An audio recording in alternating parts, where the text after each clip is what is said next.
So let's write down x bar and its distribution. Um,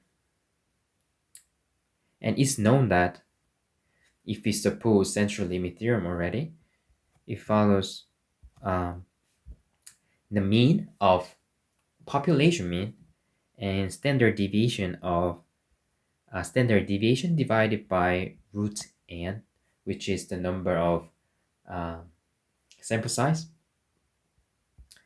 So we know this. So when we draw this here, like this, it look like this, and this would be mu, which is the population mean. But we know that standard error, which is the standard deviation of sample mean, it includes n here in the denominator. So what happens when we put n as infinite, that it goes up, and let me explain here.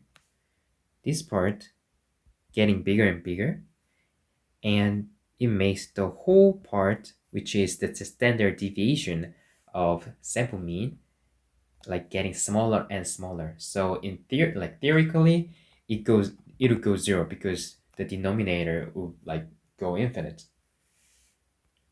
So what happens here is not distribution anymore, and it's getting smaller. The standard deviation of this distribution smaller and smaller and smaller like this, and finally when it goes n, it's just converges to just a point, which is mu. So it doesn't have like, yeah, it's distribution like technically, but it doesn't have standard deviation. So all the data would be just mu. So it's hard for us to see the distribution of sample mean. So that was the problem that I faced. So I decided to use a technique that we can actually ignore, like